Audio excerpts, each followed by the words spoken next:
My name is Max. I never imagined my marriage would end because of one lie, and because the woman I loved chose to believe it. It started on an ordinary evening. My stepdaughter, 20 years old and used to getting her way, looked me straight in the eye and said, "He's lying, Mum." He's always hated me. There was a pause that felt like a lifetime. Alina, my wife, didn't ask me what happened, didn't want an explanation. She just said, "Max, pack your things. I can't do this anymore." I stood there stunned. After years of building a life together, this was it. One lie, one sentence, and she threw me out without a single question. Her daughter smirked behind her like she'd just won. I packed quietly. No shouting, no begging. When I closed that door, I wasn't just leaving a house. I was leaving a version of myself that believed love was unconditional. For 3 weeks, I tried to make sense of it. I stayed at a friend's place, replaying every moment in my head. Then one afternoon, Alina showed up at the door. She looked calm, almost smug. "Max," she said softly, "we both need to reflect. Maybe it's time you apologize and come home." That was the moment everything changed. I smiled and handed her an envelope. She looked confused until she opened it. Divorce papers. Her face drained of colour. "You can't be serious," she said. "Oh, I'm serious," I replied. "You believed your daughter's lies without even asking me once. You chose her over me. I'm just finishing what you started." She tried to defend herself. "She's my daughter. What was I supposed to do?"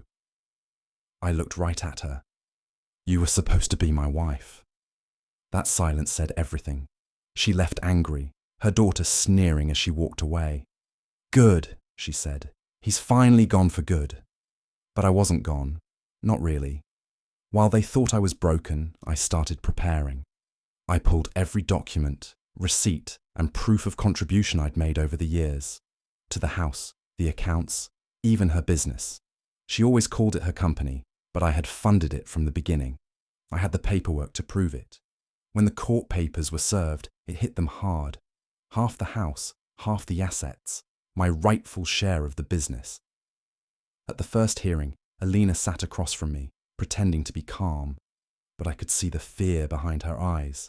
My lawyer was relentless, showing emails, contracts, bank records, everything that proved my part in building the life she tried to erase me from. Her daughter sat in the back, glaring at me the whole time. I didn't look away once. The turning point came when the judge asked Alina directly, "Did you remove your husband from the home without any discussion or evidence of wrongdoing?" She stumbled over her answer. That's when I knew. The truth was finally catching up. By the end, the court ruled in my favour. Half of everything we built was legally mine. Her business began to struggle, her finances crumbled, and the perfect image they'd built started to fall apart. Friends later told me the two of them were fighting constantly. Alina started to doubt her daughter, questioning every story, every late night, every excuse. What used to be blind trust turned into suspicion. The same poison she'd believed about me started eating away at their relationship. A few weeks later, Alina tried again. She texted, "Please, we can fix this. Let's talk." I didn't answer. Instead, I used my share of the business to set up a scholarship fund for women who had been silenced or left behind. People like me, who had lost everything to someone else's lies. When she found out, she was furious. Her daughter blamed her.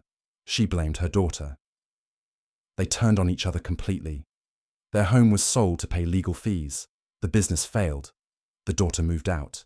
Alina was left alone. And me. I moved into a small apartment near the river. I started running in the mornings, cooking for myself, getting used to the quiet. The peace felt strange at first, but it was mine. One morning, I got an email from one of the first scholarship recipients. It said, "Your help changed my life." And for the first time in a long time, I smiled. Because I finally understood, revenge doesn't always have to hurt. Sometimes it just means moving on and becoming someone better. They burned down everything around them. I just walked away from the fire.